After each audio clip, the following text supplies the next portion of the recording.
Hey guys, I'm John P, and on today's show, I'm going to teach you how to build what may be the world's greatest welding table. Welcome to Geek Beat.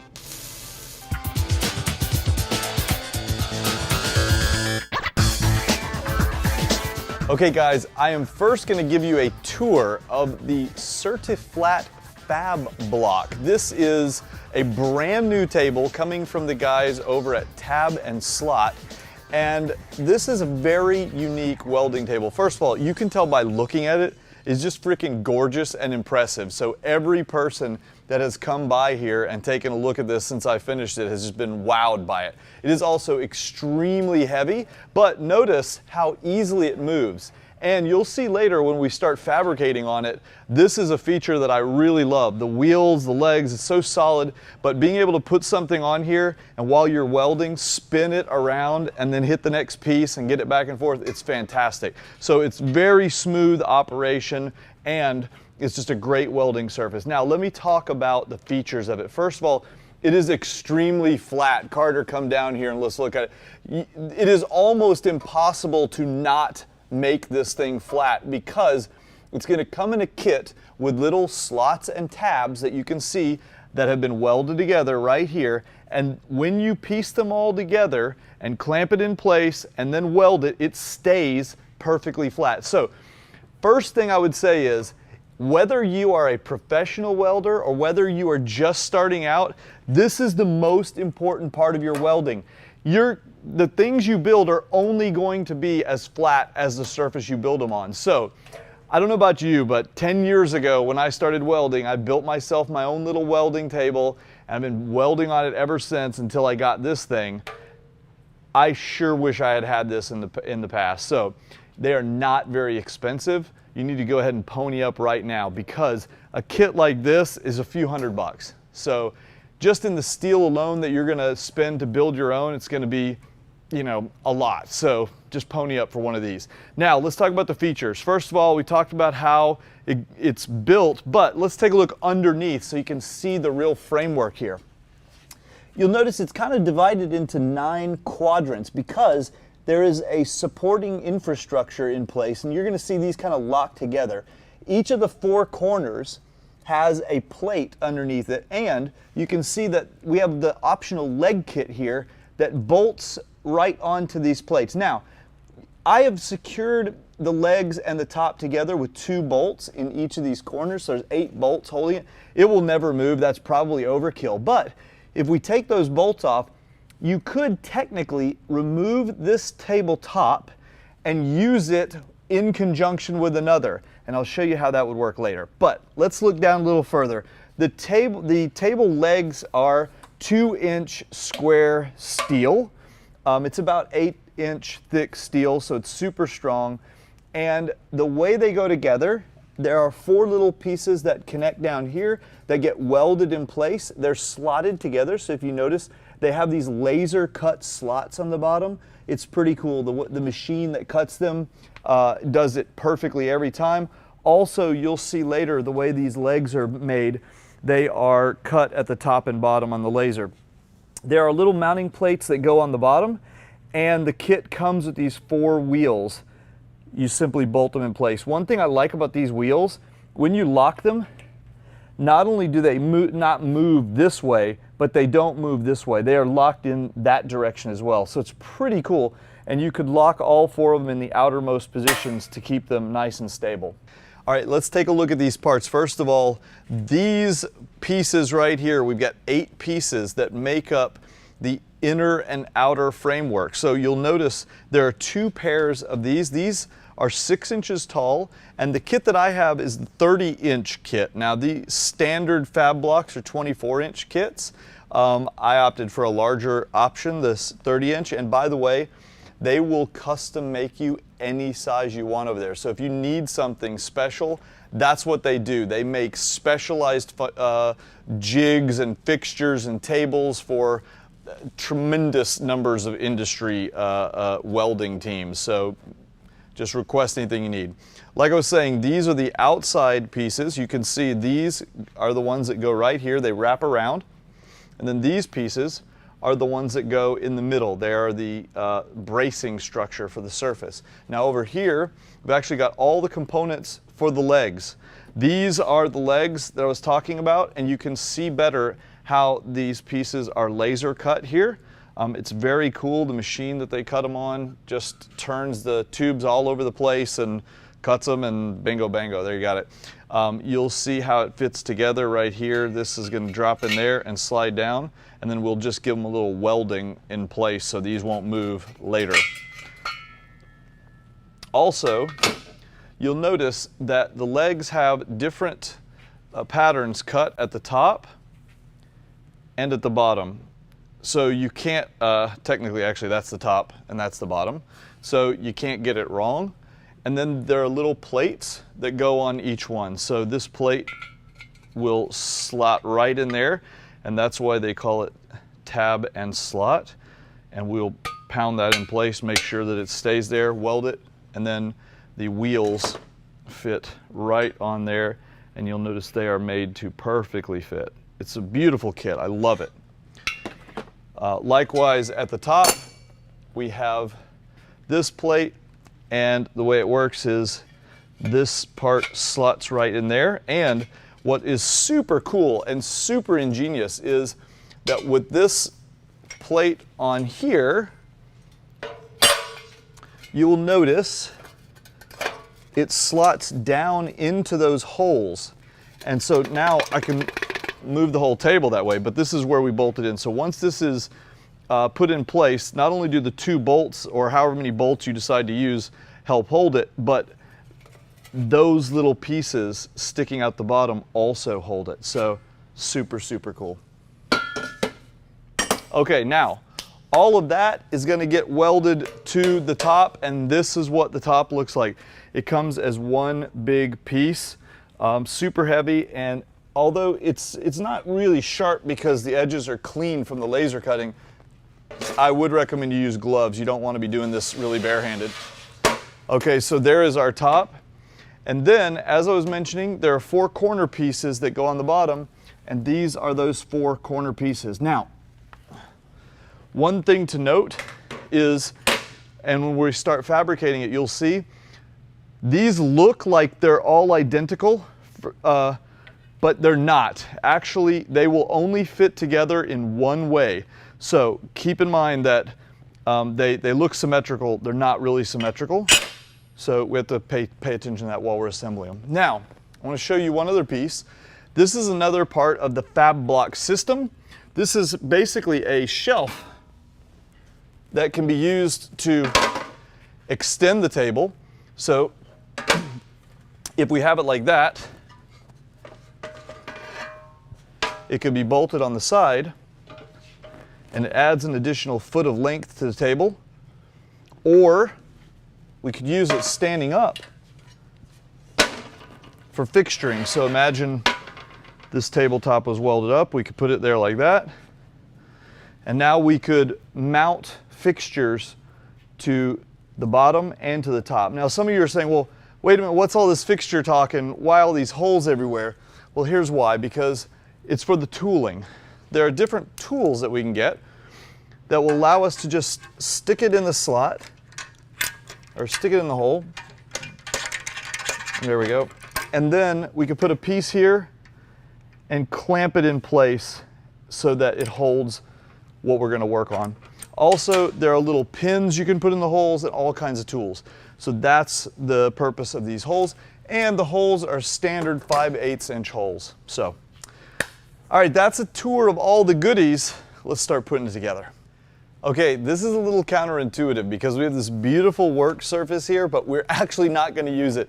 You're going to notice what I'm doing is I'm just taking a piece of a couple of crappy, not even 2x6 sections, and I'm going to use these and I'm going to put that table on top of it. The reason why is we're going to assume that anything you have to build this table is less precise than the table we're building, so we can't use it. It just doesn't matter. So the first thing we're going to do is we're going to lay the surface on that wood and just pretend that's like a sawhorse. Okay, so you've got that on a couple of sawhorses or something like that. Just prop it up. It's good, don't worry, because the unit is going to pretty much be self-centering. Okay, now we have 4 of these interior pieces. And you're going to notice that there are tabs on the bottom of 2 of them with slots poking up from the top when the tabs are pointed down. So we take those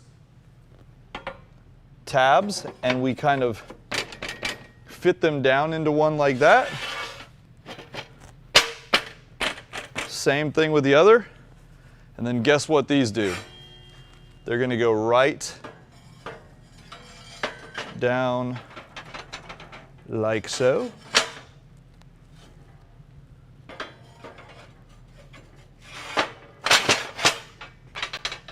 These tabs are really pretty tight, so that's what we want, because once we get everything built up, we're going to clamp it in place and they're going to hold themselves where we want them to be when they get welded. So don't worry about the fact that you have to tap them in place, just do it.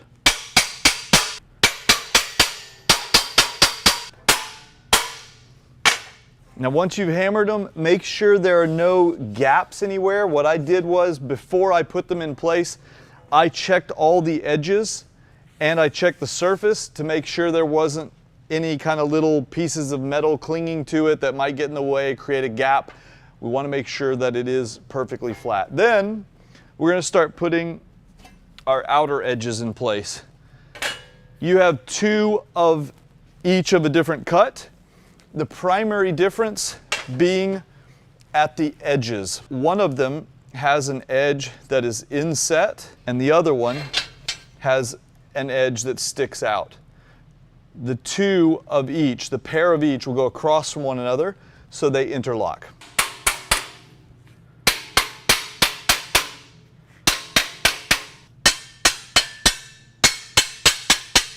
Okay, you can see just how fast we got it all framed up. It took a couple of minutes. Everything tapped itself into place. It's snug, but not too tight. Now it's time to put our 4 pieces on these corners here.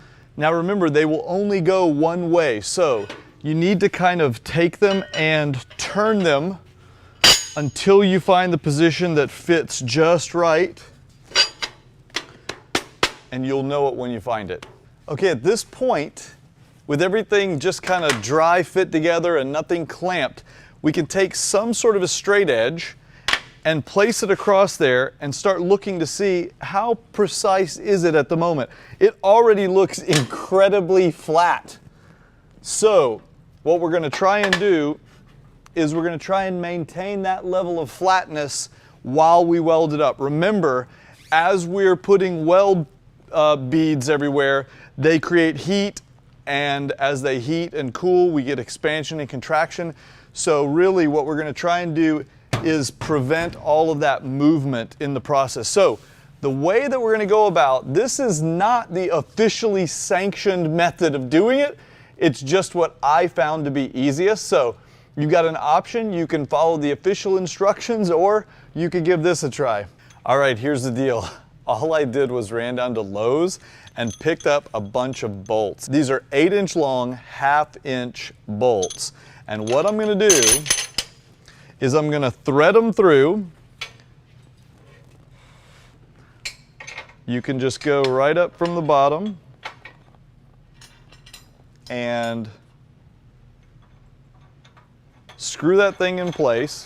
Use a couple of washers, and we're going to get them 1 in each of the 4 corners, and then also 1 in each of the interior corners as well. So we'll have 2 here, 2 here, 2 here, and 2 here. So I'm going to do that real quick and I'll be right back. Okay, I'm getting this last one in place. By the way, the reason I have to use the little washers is because I bought the 8-inch bolts. They were out of the 7-inch ones, but if you had 7-inch ones, you might be able to get away with not doing the washers. I would not recommend getting the actual 5/8 inch bolts, even though these are 5/8 inch holes, because you just don't need it to be that tight and it'll be super snug. So the 1/2 inch bolts will fit best. Now that we've got these 8 bolts in place, that's going to allow us to tighten them up and put some torque on holding it together with the surface of the table. So that'll be good. But what we don't really have right now is anything holding the outer pieces together. So for that, I'm going to use just some threaded rod, and I'm going to stick it through with 3 different pieces. Very Houdini-like here.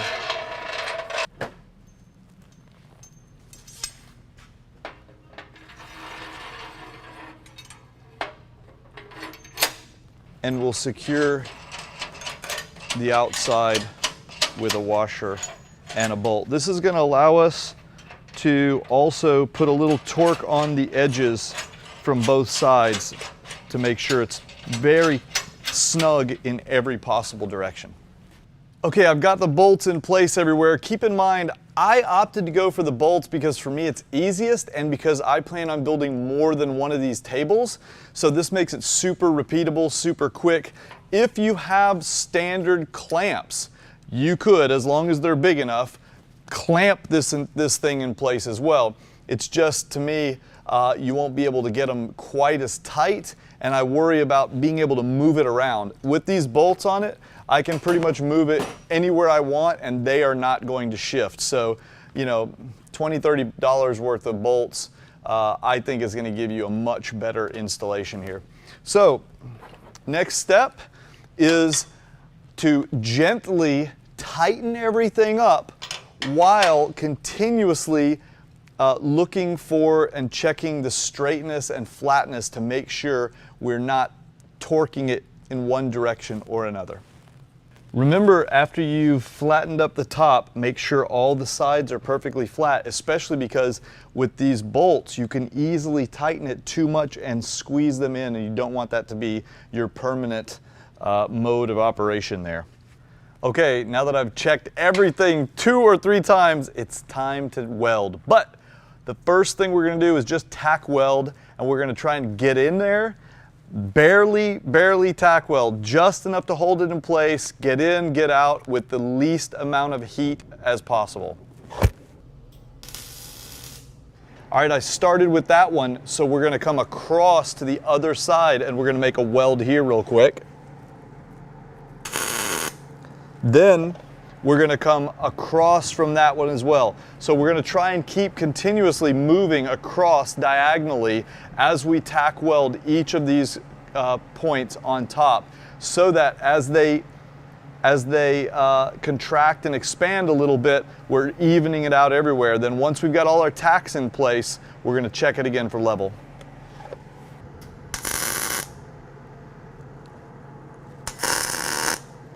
Okay, now after you've gone around and you've tack welded all the interior ones and the exterior ones, again using the same technique of alternating sides so that the heat pulls it in different directions and hopefully evens it all out while checking for level all around. By the way, if you find that it's unlevel in a spot, get your hammer and tap on that side. You can bring it down. If there's a high point, tap on the hammer, bring it down a little bit, then keep going. Now, once you've done all that, it is time to flip this thing over. But for that, you're gonna need some help. Carter, can I get a hand over here? Because this bad boy weighs 160 pounds. Do not do this at home, folks. All right, you ready? We'll do this side first. Now, interestingly, you'll note I have these bolts sticking up from this side. So when you go to turn it over, it's probably going to be resting on the bolts, which is okay, again, because the surface beneath is not what's giving us our stability. It's the structure itself.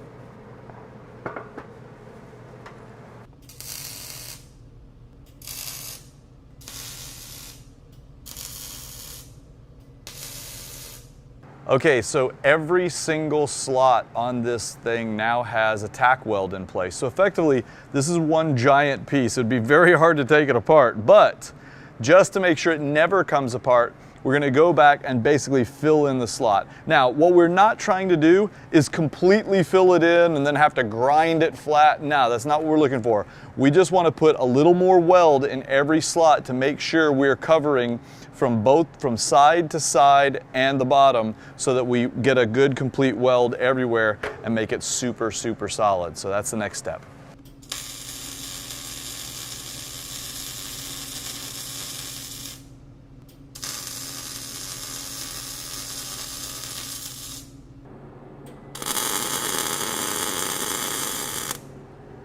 Okay, once the welds are all complete, it's time to take all the jigs off, and next step, it's time to get to the legs.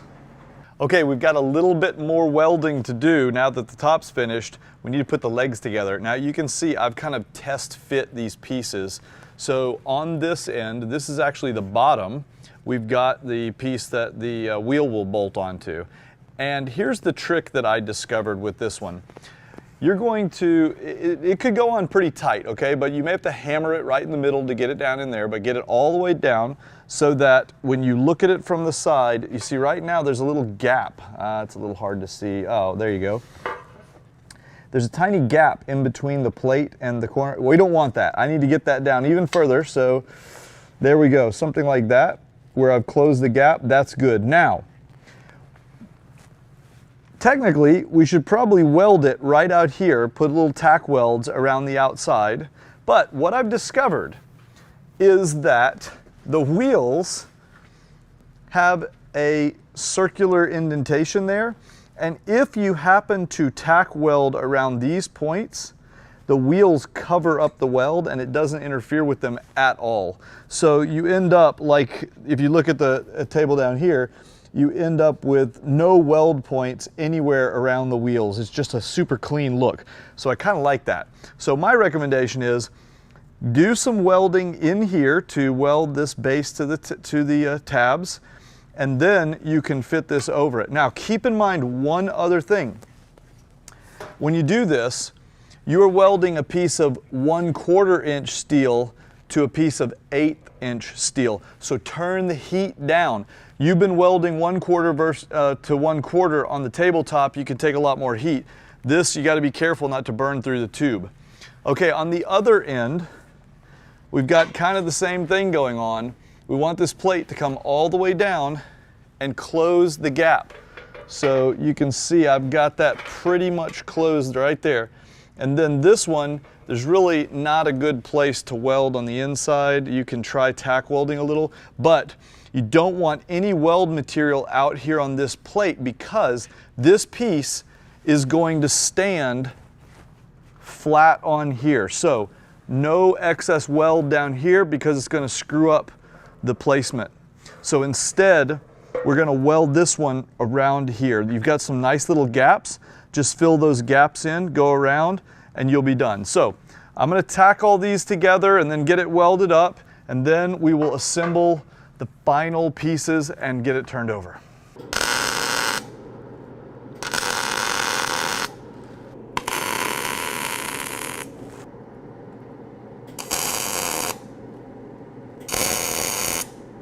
Okay, so we've got both ends welded and all the pieces are positioned where they need to be.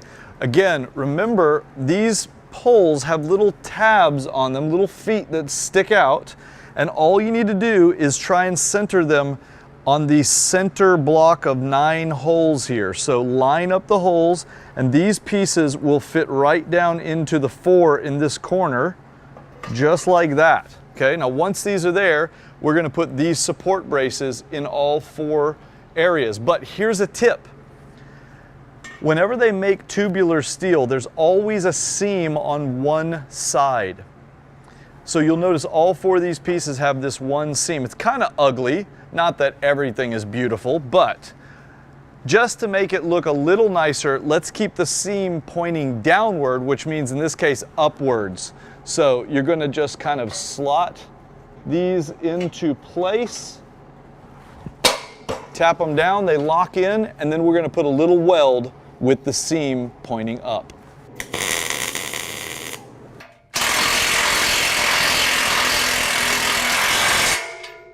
Okay, you're gonna notice that what I'm doing is I've got these little bolts that I'm sticking in so they're pointing essentially upward towards the tabletop surface. And the reason why is simple. If we were to put them the other way, it would block the wheel from turning. So they've got to be pointing downward. And then we're using lock nuts. I'm using lock nuts everywhere. The lock nuts hold the legs on, the lock nuts hold the wheels on. We don't want these things getting loose over time. So I'm gonna get these installed, and then we're gonna turn this table over and we'll be about done. I'll put it straight up.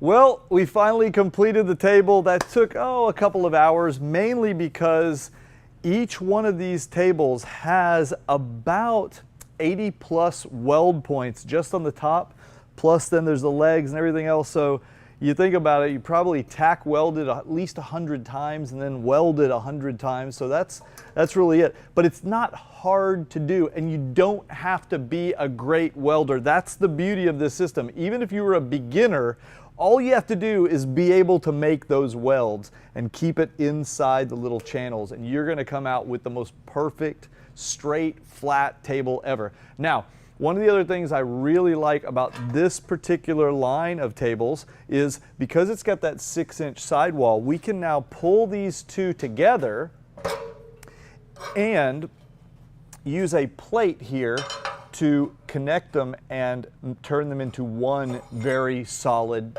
big surface. And remember, we've also got those wings that will extend it a foot on either side. So in this case, the two 30-inchers are gonna be 60 inches plus 2 more. We got 7 feet. So that's a lot to work with. And you may also notice that I put a little eye bolt there. This is just a 1/2-inch eye bolt. And this is useful because we happen to have a winch up there in the ceiling. So we are able to mount the bolt here and pick this table up. We could load it in something, or leave them mounted on the sides. Get creative with the types of fixtures and attachments that you're gonna use with your tables. And if these particular ones are a little too heavy duty for your needs, don't worry. They've got some still professional, but lower end, slightly less costly, much lighter models. And you can head over to weldtables.com to get them. You can also go to geekbeat.tv/weldtable, and I will have a list for you of all of the different accessories and every single step and everything that I did to put these things together. So that's it, guys. I am going to finish up by taking my grinder and putting a nice little polish on this surface like I did over here, just to sex it up a bit. I hope you guys enjoyed it. How about a thumbs up on YouTube and Facebook, and hit that subscribe button. We'll see you next time.